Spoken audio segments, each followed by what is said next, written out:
1,242 earthquakes struck one small island in a single week this year. The strongest one of those quakes barely reached a magnitude of 2.5. Yet somehow, the official alert level never once left the color green. That's the strange story unfolding right now beneath a quiet volcanic island. By the end of this video, you'll understand exactly what these numbers mean.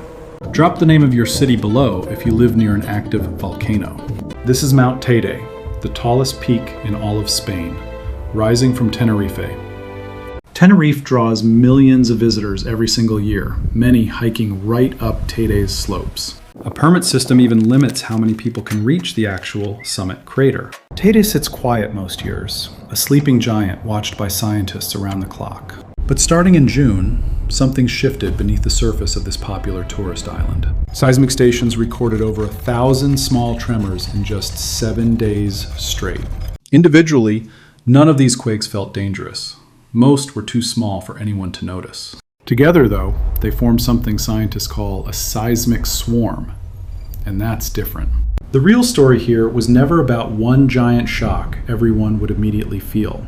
It's about hundreds of quiet signals adding up to something scientists can't fully ignore. It's about a steady drumbeat of small pulses that never fully seem to stop. Scientists monitor volcanoes using 3 main tools: seismometers, GPS stations, and gas sensors. Seismometers listen for shaking. GPS tracks tiny ground movements, and sensors sniff for gas changes. All 3 tools need to agree before scientists call a situation genuinely dangerous. A swarm isn't one big shock. It's hundreds of small ones clustered tightly together. Underneath Teide sits a hydrothermal system, a mix of heat, steam, and pressurized water. Most swarms like this come from that fluid shifting, not from magma actually rising. Think of it like steam rattling a kettle lid, not lava actually boiling over. That kettle keeps rattling for weeks sometimes. Annoying, but ultimately harmless in the end. Most of these tremors sat roughly 6 to 9 miles beneath the surface. One especially deep quake struck nearly 14 miles below the island's surface. Another one hit far shallower, just under 4 miles beneath a nearby town. Deep earthquakes usually mean smart building far below, still trapped under solid rock. Shallow earthquakes closer to the surface tend to worry scientists noticeably more. So far, this swarm has stayed mostly deep, which officials find reassuring overall. These quakes weren't clustered in one spot. They spread across several zones on the island. Local geologists gave these zones names: Valle de Chasna, Guía de Isora, and Las Cañadas. Even the ocean floor between Tenerife and its neighboring island showed some activity. To some scientists, that spread suggests the whole island is under quiet pressure, rather than one single crater. Teide sits above a wider, connected volcanic system entirely. That system includes a central caldera, northern and southern ridges, and offshore structures nearby. Stress showing up across that whole network suggests the entire island shares some connection. Adding up every single tremor, the total seismic energy released stayed remarkably small. For comparison, a single major earthquake can release energy thousands of times greater. Scientists also noted an increase in something called hybrid seismic events this year. Hybrid events mix earthquake-like shaking with the slower rumble tied to moving fluid. That combination is exactly what keeps volcanologists checking their screens a little closer. One full day of recordings showed dozens of sharp spikes across a single seismic station. Each spike represents a small pulse of energy moving briefly through the ground below. Zoomed in closely, one signal even lit up the frequency chart like a bright blade. That kind of pattern shows real physical movement, not random noise or equipment error. Spain's National Geographic Institute tracks every one of these tremors around the clock. Officially, they say short-term eruption danger has not increased because of this swarm. A dedicated volcanology institute called InVolcan focuses specifically on gas and ground chemistry data. A separate emergency body called PVOLCA is the one that actually issues color alerts. The volcanic alert level has stayed at green through the entire episode so far. Spain's warning system uses 4 colors: green, yellow, orange, and red, each meaning something specific. Green simply means normal life continues. Tourists keep visiting, and nothing changes at all. Yellow would mean heightened watching, not evacuation, just clearer public communication about the risk. Orange would signal that magma or fluid pressure is actively pushing toward the surface. Red would mean an eruption could realistically happen within the next 48 hours. Right now, every official signal still points firmly toward that calm green category. Some residents say they felt nothing unusual, just normal island life continuing as always. Others admit noticing small rattles they don't remember feeling in previous years. That gap between lived experience and official data adds another layer of confusion. A few observers online suggested some smaller quakes weren't being fully reported anywhere. Nobody has offered solid proof for that particular claim, and it remains just speculation.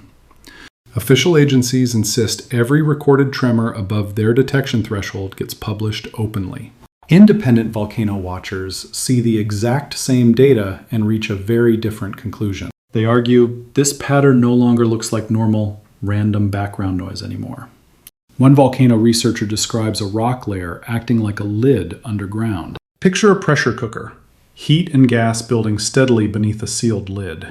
As long as that seal holds, nothing dramatic happens on the surface above. But once a seal like that starts cracking, everything can change very quickly. That energy curve also caught attention. Rising slowly at first, then climbing faster, critics point to that late acceleration as a sign worth watching very closely. This isn't the island's first earthquake swarm, not even close, historically speaking. Tenerife saw similar swarms back in 2004, 2016, 2019, and again in 2022. Every single one of those episodes eventually calmed down without any eruption at all. In fact, Tenerife's last confirmed eruption happened all the way back in 1909. That eruption came from a rift called Canary, over a century ago now. So history genuinely favors the calm explanation, and that matters quite a bit here. Each of those past episodes still triggered public concern, hotel questions, and nervous headlines locally, every time. Scientists eventually confirmed the activity was consistent with normal hydrothermal circulation. Still, history isn't proof of what happens next, and scientists know that well. Iceland has shown a similar pattern for years, small swarms slowly building toward real eruptions. That precedent is exactly why some scientists refuse to dismiss small tremors as meaningless. Iceland's Reykjanes peninsula saw exactly this pattern for months before eruptions finally began there. Swarms built slowly for weeks, calmed down, then intensified again before magma broke through. That region has erupted repeatedly since 2021, right after years of similar quiet warning signs. Scientists actually agree on exactly what would signal real eruption danger ahead. First, earthquakes need to migrate upward, moving from deep rock toward the surface. Second, the ground itself needs to visibly swell, tracked by satellite GPS sensors. Satellites measure whether the ground itself is slowly rising or sinking over time. A swelling surface usually means pressure is pushing upward from a shallow magma pocket. So far, GPS stations across the island show no meaningful ground deformation at all. Right now, there's no confirmed proof that magma itself is moving toward the surface. That absence of proof is exactly why officials keep describing the situation as manageable. Third, volcanic gases like sulfur dioxide need to spike sharply at the surface. A separate volcanic institute tracks gases like carbon dioxide and sulfur dioxide daily. So far, none of those gas readings have spiked in any alarming way. Rising carbon dioxide often signals magma degassing from somewhere deep below the surface. Sulfur dioxide spikes usually show up only once magma gets much closer to daylight.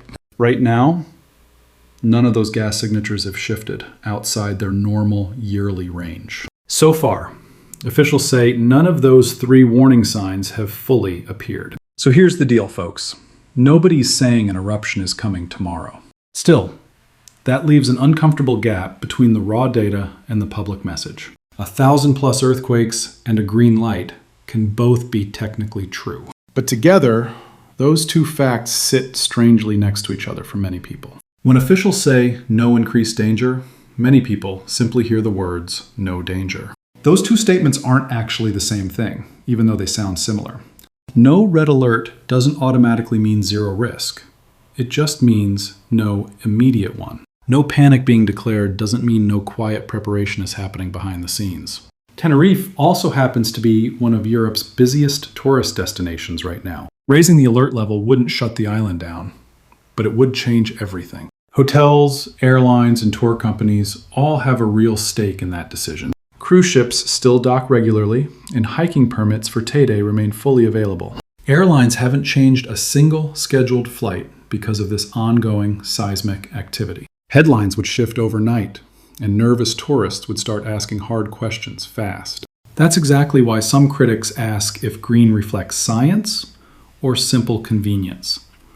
Once shaking becomes strong enough for tourists to physically feel, the message battle changes completely. If alerts jump straight from green to orange, people immediately start asking why yellow never came first. That's the exact trust problem hanging over every volcanic warning system on Earth right now. Nobody enjoys being the official who cried wolf over a swarm that quietly fizzled out. But nobody wants to be remembered for staying silent right before something serious happened either.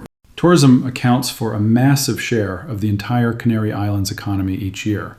A single headline about volcanic danger can shift travel bookings within just a few days. That reality doesn't prove manipulation, but it does explain why caution cuts both ways. Local business owners privately worry about both outcomes, a real eruption and a false alarm. Either scenario could hurt the island's economy in very different, equally painful ways. To be fair, officials insist the color is based purely on measured scientific data. Both sides agree on one thing, at least. Nobody wants unnecessary panic spreading. Raise the alarm too early, and officials risk crying wolf over nothing serious. Wait too long instead, and they risk losing public trust entirely when it matters most. That balancing act sits at the center of every volcanic monitoring program worldwide. Scientists call this exact dilemma one of the hardest problems in natural hazard communication. A similar debate has played out for years around a volcano near Naples. There too, officials faced pressure over how quickly to raise public alert levels. Critics there argued the system quietly added extra color shades to avoid orange. It's the same uncomfortable question showing up again on a different volcanic island. Small, restless systems under populated areas seem to create this exact same tension worldwide. Scientists elsewhere faced the same trust problem long before Tenerife ever made headlines. Get the timing wrong in either direction, and public confidence can take years to fully rebuild. Long-dormant volcanoes get watched closely everywhere, from Yellowstone to Mount Rainier's slopes. Small tremor swarms show up under sleeping giants worldwide, most fading without incident. The hard part is knowing which swarm is background noise and which one truly matters. To be clear, nobody has actual proof that officials are hiding real danger. But there's enough real activity here to ask honest questions about how it's framed. Small tremors don't always stay small, and patterns can shift without much warning. That's exactly why scientists keep watching, even when nothing dramatic is happening yet. Some independent analysts even tried estimating a possible eruption window using this data. That estimate has already shifted once, and most scientists call it unreliable at best. Predicting the exact day of an eruption remains nearly impossible with today's science. Even the people making that estimate openly admit it's a genuinely weak forecast. Predicting exact eruption dates has failed scientists before, even with far better instruments available. That uncertainty isn't a cover story. It's simply how volcanic science actually works right now. Volcanic systems behave chaotically, and even small changes underground can shift outcomes dramatically. Models built from past eruptions carry wide error bars, sometimes spanning entire weeks or months. In several other countries, alert levels have risen before, only for eruptions to never follow. That history makes officials understandably cautious about raising alarms without stronger supporting evidence. The honest answer sits somewhere in the middle, and that's genuinely hard to communicate. This island isn't erupting right now, and nothing here should trigger real panic. But it isn't silent either, and that gray area is where public trust gets tested. If the swarm quiets down, officials will rightly say the calm approach was correct. If it grows louder instead, they'll face a much harder question from the public. For now, keep an eye on official updates from Spain's national monitoring agencies. Plenty of exaggerated claims circulate online whenever a volcano makes international headlines. Official monitoring agencies remain the most reliable source for checking real-time updates. Y'all, would you still book that Tenerife vacation with numbers looking like these? And drop the name of your city if you've ever lived near an active volcano. We read every comment, so tell us which volcano you want covered next. Stay curious, stay informed, and remember, quiet numbers can still tell a loud story. This same tension will keep showing up wherever people build their lives near sleeping volcanoes. From Naples to Reykjavik to right here on Tenerife, the pattern keeps repeating itself. Small signals, careful wording, and a public trying to read between the lines.